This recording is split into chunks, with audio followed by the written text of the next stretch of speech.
may mga marites na kapitbahay, pandagdag sa ating hindi maganda sa video. Ipakita ko na lang kung ano na-harvest natin. Mabait siya at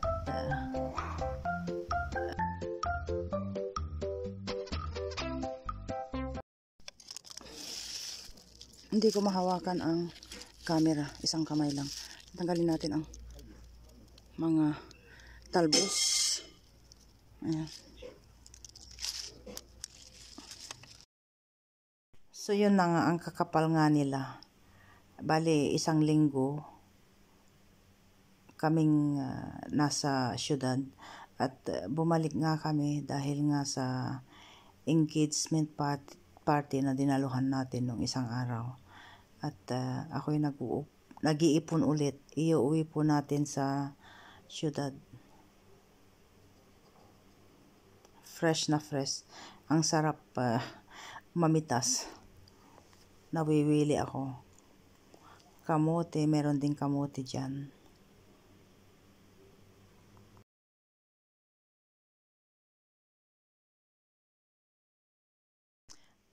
Meron ding beans. So, meron na tayong pangpansit. Hindi na tayo kailangang bumili pa. Dahil nag-request itong si Jessie pala ng pansit nung isang araw. Nung naandun kami, walang beans.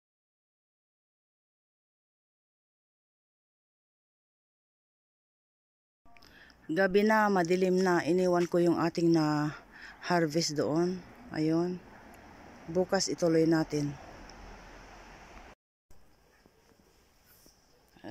Papasok na tayo dahil madilim. Tapos nung isang araw daw umulan na dito. Tapos may hangin. Nabutas yun, oh. Nabutas. So tayo'y papasok na. Tingnan natin dahil may bisita sa loob. May mga marites na kapitbahay, pandagdag sa ating content.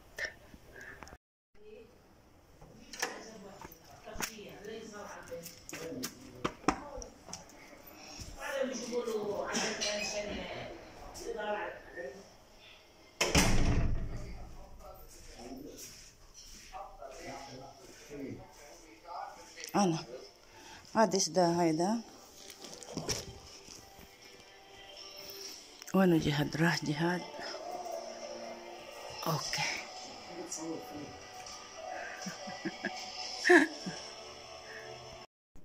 Good morning guys. Kagabi pala late night, mga 9 o'clock. Aray ko, madilim. Pagkatapos ng video natin kagabi, tapos pumanik kami doon sa taas, doon sa square. Nagpalinis ako ng aking kuko. Dahil alam nyo, kung hindi ko nilalagyan ng kulay itong aking kuko, ang nipis kasi ng aking kuko, hindi ako nakakapagpahaba pag walang manicure na ganyan. So, dito ako nagpalinis. Sinasamantala ko dahil dito sa bundok, ang pa-manicure lang ay $10. Pero pag nasa syudad ka, $18, $20 ganoon. So, pagkakataon ko na para magpa-manicure. Yun nga, pag walang manicure itong aking kuko, napuputol yan. So, okay, i-share ko lang yung ating iniinom guys. Nakikita ko sa Facebook, nakikita ko sa YouTube. Tapos, why not try it? Sabi ko, dahil wala namang mawawala. Bali, isang buwan na mahigit na ako'y umiinom nito. Ito po ay, ito po ay cinnamon roll, yung ganyan. Sandali, hawak. Kayo hawakan natin. Opo. Ganyan, cinnamon roll. Tapos ginger. Asan ba yung ginger? Okay, ginger. And then gloves. Malinis naman ang ating kamay. Sabi ko, subukan ko nga. Yun nga, magdadalawang buwan na tayong umiinom ng ganito. Tapos, totoo po na pampababa ng blood sugar at how to say, blood pressure, mga ganoon. Basta tatanggal yung not exactly matatanggal, bali mariregulate yung mga toxic, matatanggal yung mga toxic sa ating katawan. Totoo po yun. So sabi ko nga, anong masama kung itatry natin. So na-feel ko yung pagbabago ng aking pakiramdam.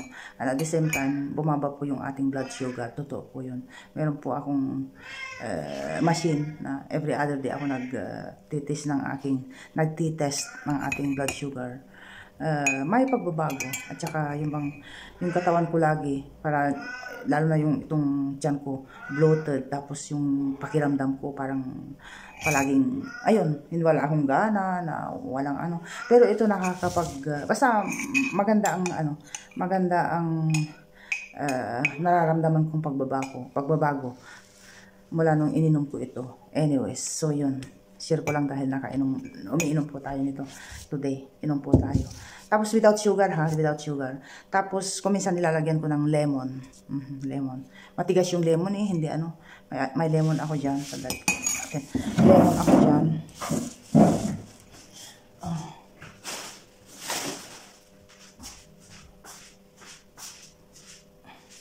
Itong lemon na ito, may lemon dito.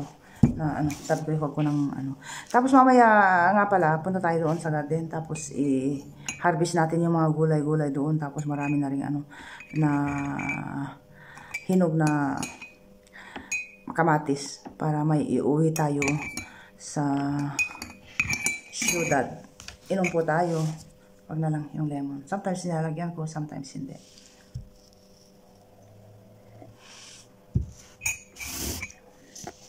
Agoy, mainit na. Pasok na tayo. Ito ang na-harvest natin. May mga pa doon. Doon, may mga kamatis pa doon. Kunin natin. Tapos ito, tingnan nyo yung ating ampalaya. Mainit na. Hindi maganda sa video.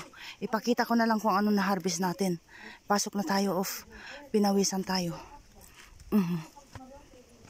Ay... Marami pa doon. Doon, tanggalin natin. May pa doon, mga 7-8 na kamatis.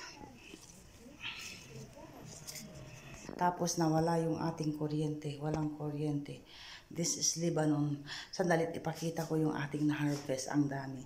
So, iniipon ko dahil tomorrow ba? Oo, baka bukas ng hapon uwi na tayo or after tomorrow. May 2 araw pa tayo dito. And then, ang dami, ang dami. Agoy. Ayan. Mayroon yan. Tapos kamuti. Ayan, kamuti. And then, ito naman. Madilim ba? Walang kuryente. Tapos, itong alugbati. Tapos, bukas, marami pang alugbati doon. Marami na akong stock. Pinipreser ko. So, ayan. Tapos, ito ang masarap na kamatis, guys. Organic. Basta masarap. Pinapapak ko yan. Kung minsan, almusal ko yan. Ini-slice ko lang. Ayan. Yun. Dami,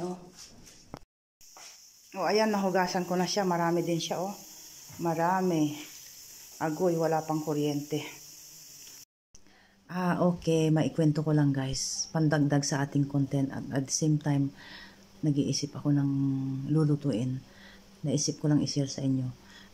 Yung palang dinaluhan nating engagement ng isang araw, yung mama, yung Australian Lebanese, nakaalis na, umalis na kaninang umaga. So yun ang nangyari 2 days before ng pag-flight na, yun ang nangyaring engagement. Bali, continuation yaw-yawan ito ng ating previous vlog dun sa dinaluhan nating engagement. Yun na, umalis na yung mama kaninang umaga at tumawag siya kay Habi. Nagpasalamat siya dahil sa pagdalo namin. At ayun, parang seryoso din yung mama Oo. Tapos basta mabait siya at bali maano siyang kausap, seryoso siyang kausap.